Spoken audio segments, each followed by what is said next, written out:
Alright, we're going to look at chapter 24. Okay, let's start at the beginning of this one. Your points to ponder.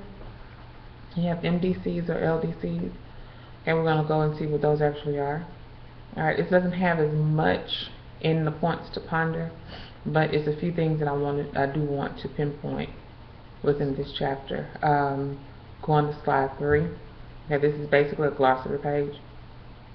Your growth rate, your biotic potential, and the carrying capacity. Your biotic potential is the maximum growth under ideal conditions that is usually limited by the government, by the environment. Okay, carrying capacity, leveling off of growth to a level that can be sustained by the environment indefinitely. Basically, you have enough resources in order to live the way that you're living, but the thing is, it's just for basic needs, not for overconsumption. Okay, so enough to keep you alive, and that's all you need, then that's the carrying capacity. Okay. Alright, we're going to look at the human population growth, which is your slide 4. Okay, you have less developed countries, more developed countries. Those are your MDCs and your LDCs. LDCs, less developed, MDCs, more developed. As you can see in the slide, it shows that the growth is more in your less developed countries and it is less in your more developed countries. If you look at the socioeconomic differences between the two, the more money you have, the less children you have. That's just how things happen. And again, like we talked about with AIDS, the number of people with AIDS in South Africa has increased because you have people that have it that are continually having children. It's not one or two, it's usually several, a lot, more than I carry. Okay? Alright, now let's compare. Let's look at slide 5. We said MDCs have a low population increase averaging 0.1%. US is an average of approximately 0.6%. LDCs are having a 1.6 growth rate, but some countries are increasing at a much higher rate. Again, you look at the averages of all your LDCs, but if you look at each country individually, Africa increases more than the other LDCs, but 1.6 in comparison to 0.1 is a big difference. And then 2, the last bullet point tells you that you have more women entering reproductive years than leaving. Okay, you have the one they're starting the ability to reproduce earlier, body-wise, physical, but it also, due to advancement, you have some that are having children later. Okay, so they're leaving their reproductive years later and they're entering them earlier, so you have a lot of the world's population that are within the age of reproduction. Moving. Alright, slide 7. Non-renewable resources, renewable. It is a glossary page. And pollution is when you consume the resources, whatever's left over that you didn't consume is to pollute. Okay? Because if it's used, it's used. It's not there to pollute. If it's not used and you have extra, it's there to pollute. Okay? The land. You have beaches, semi-arid lands, and tropical rainforests. This is slide 8. And 40% of the world's population living within 60 miles of the coastline. This causes beach erosion. Excuse me. Because you're taking away what normally would hold that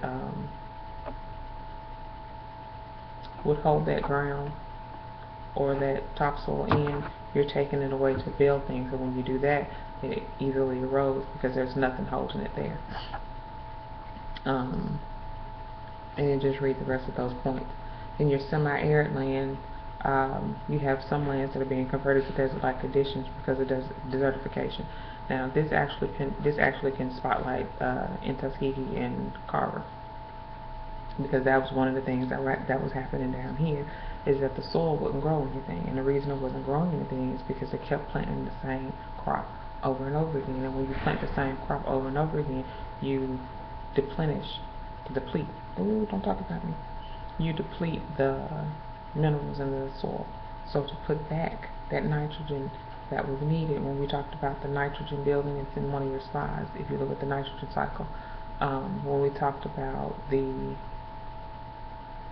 roots of the plant having nitrogen fixing bacteria. Okay, when you plant certain crops, it puts that nitrogen back. That's why you had the peanut crops, that's why you had the soybean crops. And all of that was to put the nitrogen back into the soil so that when you switched out next season and planted something else, the nitrogen was available for the plants to be able to grow. Okay, but if you constantly trample over grass, it's not going to grow. Those driveways you see that consist of the front yard is the driveway, so you don't have any grass there because people have been driving their cars over it. Okay, that's the same thing. Alright, tropical rainforests, the deforestation can lead to infertile agriculture or grazing land as well as loss of biodiversity. Remember, you have a lot of species that are found nowhere else that are found in the rainforest. So these particular species are now either extinct or threatened extinction because of the deforestation of the tropical rainforest. Okay, your next slide just basically shows you a picture of the beaches, the semi-arid lands, and I might be lying, let me see.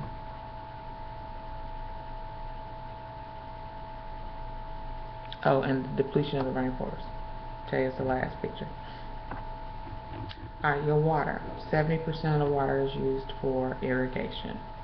Your more developed countries, more water is used for bathing, toilets, and watering lawns than drinking and cooking. Okay, dams change the flow of the river, lose a lot of water, and can be filled by sediment. And the reason it's filled by sediment is because the sediment settles as opposed to moving along because the dam stopped the water.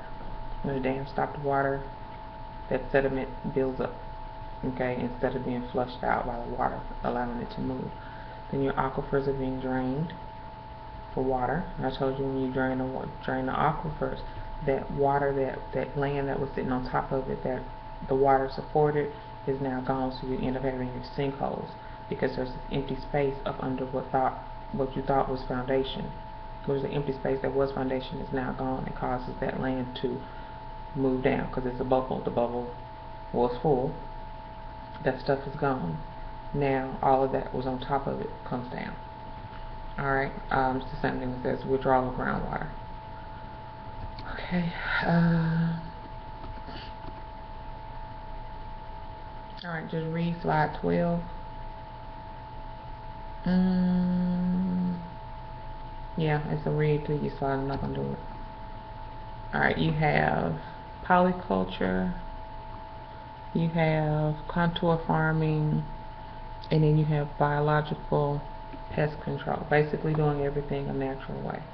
You have polyculture, which means you basically put more than one crop in one area. Again, that's so that you won't deplete the soil completely, and you're utilizing all of your space for more than one. Then you have contour farming. You farm according to where the land flows, so that when you, instead of going against the land with the potential for erosion, you leave it as is. And then the pest control, basically bring in a pest that will control the other pest and it won't eat your crops.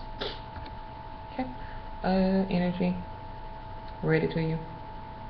Slide 14, read yourself. Let's take it back. Non-renewable are those that you can't form over and over again. Renewable: wind, solar power, hydropower, that's water, that's wind energy, that's solar energy, you know, everything that's there. Okay, it's going to be there, you're not going to run out of it, usually, so to speak. The non-renewable is basically stuff. Okay, you have fossil fuels, you have oil, natural gas, and coal. The oxymoronic of clean energy coming from coal, but moving. Okay, the next picture. Minerals. That is another read to you slide. On slide 16 you see CFCs. CFCs were mentioned in chapter 23 as well as 24. CFCs are your chlorofluorocarbons. Those are the chemicals that actually deplete the ozone layer. Remember, the ozone is O3. Okay. We only have a few more slides, but my time is going to run out. So what I'm going to do is post 2 for chapter 23. So give me 1